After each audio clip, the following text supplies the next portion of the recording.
अपने पसंदीदा शो के फुल एपिसोड देखने के लिए अभी डाउनलोड करें दंगल प्ले ऐप।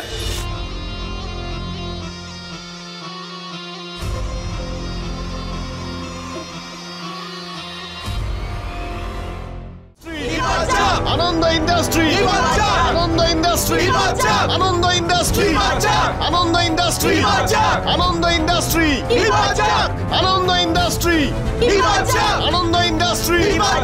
এই গ্রামবাসীরা না খুব রেগে আছে স্যার। ওই দিন না বিনোদবাবু এসেছিলেন গ্রামবাসীদের সাথে জমির ব্যাপারে কথা বলার জন্য, কিন্তু গ্রামবাসীরা না ওনাকে লাঠি দিয়ে পিটিয়েছিল। এখানে থাকা আমাদের জন্য ঠিক নয়। চিন্তা করিস না, ওদের রাগ আর এভাবে চেঁচামেচি করার দুটোরই ওষুধ আছে আমার কাছে। ওদের শুধুমাত্র নোটের বান্ডিলটা দেওয়ার অপেক্ষা আর কিছুই না। তারপরে ওদের এই জমি বাঁচাও নাটক সব শেষ। You just wait and watch.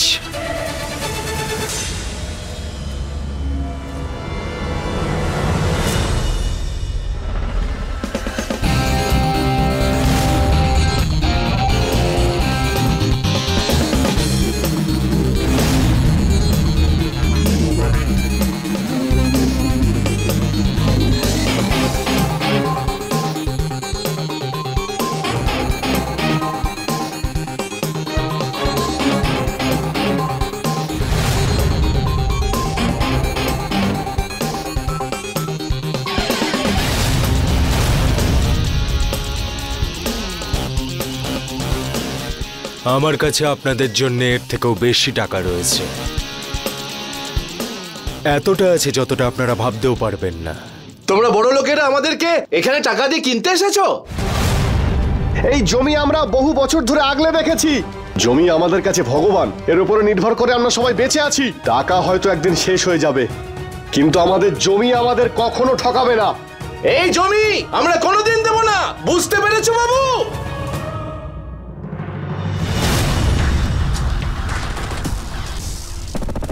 আমার ব্র্যান্ড নিউ জুতোটা নোংরা হয়ে গেল। এই শোন, ডিকি থেকে ব্রিফকেসটা বের করে নিয়ে আয়। আমি তোমাদের এত টাকা দিতে পারি যে তোমাদের 14 পুরুষ পায়ের উপর পা তুলে খেতে পারবে, কারণ প্রত্যেকটা মানুষের নিজের একটা ভ্যালু আছে। এখন এই জমি টমির নাটক ছাড়ো। তোমরা তো সামান্য কটা টাকার জন্য নিজের সন্তানকেও মেরে ফেলতে পারো, আর এটা তো শুধুমাত্র একটা জমি। তোমরা আমাকে নিজেদের দাম বলো, আমি আমার সিন্দুক খুলছি। এই তোর এত বড় সাহস কি করে হলো? এই চলো লাঠি সোটা নিয়ে আসি। নাও দেখো কাণ্ড। আরে আমি শুধু আনন্দবাবুর শালাই নই, আমি ওনার পরামর্শদাতা। আমার থেকে অ্যাডভাইস না নিয়ে উনি কোনো কাজ করেন না, সব আমায় জিজ্ঞেস করে করেন। তুমি আমাকে আগে থেকে ইনফর্ম না করে রোহিতকে একা বিজয়পুরে কেন পাঠিয়েছো? তুমি তো জানো ওখানকার মানুষজন কেমন। ওর যদি কিছু হয়ে যায় ওখানে, তাহলে হ্যাঁ। আর তুমি কি ভাবছো আমি আমার ছেলে চিন্তা করছি না? ঠিক যেমন রামের সঙ্গে ওনার বজরংবলী সব সময় থাকেন, ঠিক সেইভাবে আমার ছেলের সঙ্গে ওর বজরংবলী আছেন। রোহিতের সঙ্গে রাজ গেছে। লক্ষণ। হ্যাঁ বড় সাহেব। রাজ গেছে তো সঙ্গে? আরে রাজ কখনো আমার বলার অপেক্ষায় থাকে নাকি বড় মালিক? যেখানেই রোহিত বাবা যায় সেখানেই আমার রাজ যায়।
আরে কি করছেনটা কি আপনারা?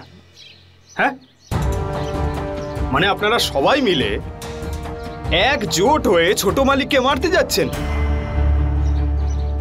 যদি আমাদের ছোট মালিক চাইতেন তাহলে নিজের সঙ্গে 400টা বডিগার্ড আনতে পারতেন। কটা? 400টা। কিন্তু উনি এমন করেছেন? করেননি। এত বড় বড় ট্যাঙ্কার নিয়ে আসতে পারতেন, কিন্তু উনি কি এমন করেছেন? হ্যাঁ, করেননি। কিন্তু উনি এমন কেন করেননি বলো তো? আমি বলছি। এই মাটিটা দেখছো? হ্যাঁ, এটা যতটা তোমাদের ততটা আমাদেরও। আমাদের এই ছোট মালিককে দেখছো?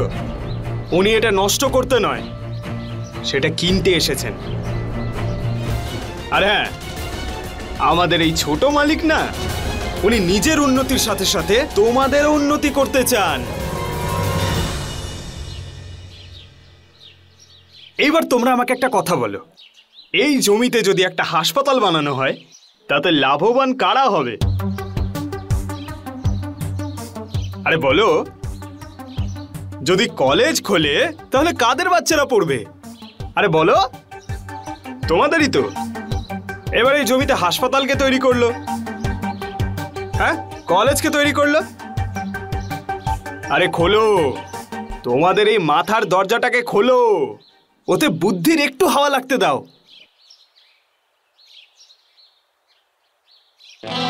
আরে কি কাকা, আরে ছোট কথা বলে ফেললে তো, শুধু গোফটাই বাড়িয়েছো, এটি বুদ্ধিটা বাড়াতে পারোনি?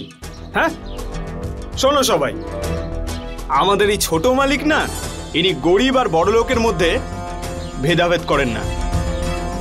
এখন আমাকেই দেখো না, পুরো হিরোর মতো দেখতে না? হ্যাঁ, আরে বলো, হিরোর মতো লাগছে না মায়? দেখো, এইবার আমি তোমাদের বলবো বাস্তবের কথা। আসলে আমি ছোট মালিকের ড্রাইভারের ছেলে। এই যে জ্যাকেটটা দেখছো, এটাও ছোট মালিকের। এই যে টি শার্টটা, এটাও ছোট মালিকের। এই যে প্যান্টটা দেখছো, এটাও ছোট মালিকের। আরে এই জল একটু বেশি হয়ে গেল, তাই না? হ্যাঁ, এবার তোমরা একটা কথা বলো, এরকম কজন বড় লোককে চেনো যারা এইরকম ধরনের? দেখো তোমরা, আরে ছোট কথা, আমার বড়দা মানে আমার মালিক তোমাদের সবার কাছে তোমাদেরই ভবিষ্যৎ শুধরানোর সুযোগ চাইছে। তোমাদের বৃদ্ধাবস্থায় তোমাদের সোনার লাঠি দেওয়ার সাহায্যটুকু চাইছে। আর আমার এই বিষয়ে দৃঢ় বিশ্বাস আছে যে তোমরা না বলবে না। হ্যাঁ, বলো, তোমরা সবাই সাহায্য করতে চাও তো?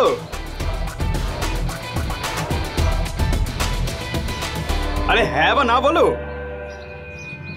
হ্যাঁ, নাও, একজন তো বলে দিল, এবার তুমি বলো।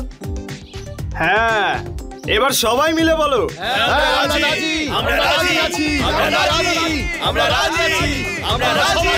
বাহ, দারুণ ব্যাপার। বাহ, তাহলে সবাই যখন রাজি, সবাই হাত মেলাও।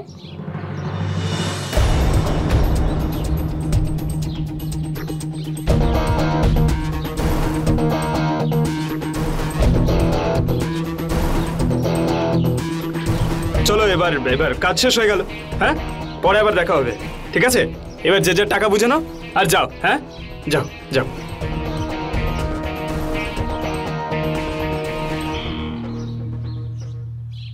অভিনন্দন ছোট মালিক, আমাদের কাজ হয়ে গেছে। কাজ তো নয় হয়ে গেছে, এবার যাওয়া যাক। চলো। হ্যালো, হ্যাঁ বলো ড্যাড। আমি তোমাকেই কল করতে যাচ্ছিলাম। রোহিত, অলোকে সব ঠিক আছে? অফকোর্স ড্যাড, আমি জমি ওদের থেকে নিয়ে নিয়েছি। এখন এই জমিটা আমাদের। That's good. ইয়েস ড্যাড, তোমার ছেলে কোনো কাজ করতে গিয়ে পারেনি, এটা হয়েছে। আচ্ছা শোন, রাজের সঙ্গে কথা বলা তাড়াতাড়ি। Of course dad. ড্যাডের সাথে কথা বল। প্রণাম নেবেন বড় মালিক। হ্যাঁ ঠিক আছে। আচ্ছা শোন, সব ঠিক আছে তো? কোনো প্রবলেম হয়েছে? আরে কোনো সমস্যা হয়নি। আরে আমাদের ছোট মালিকের স্টাইলই আলাদা। হ্যাঁ, টেনশন নেবেন না, সব ঠিক আছে। গুড। আচ্ছা শোনো, কাজ শেষ হওয়ার সঙ্গে সঙ্গে তোমরা ওখান থেকে বেরিয়ে আসবে। আর হ্যাঁ, খুব সাবধানে রোহিতকে নিয়ে আসবে। তুমি জানো ওখানে প্রতি পদক্ষেপে বিপদ আছে। আরে টেনশন কেন করছেন বড় মালিক? হ্যাঁ, যতক্ষণ এই রাজ ছোট মালিকের সঙ্গে আছে না, ততক্ষণ এই ছোট মালিকের গায়ে কেউ একটা আঁচড়ও কাটতে পারবে না। ওকে, টাইমলি ফিরবে। হ্যাঁ, পৌঁছচ্ছি।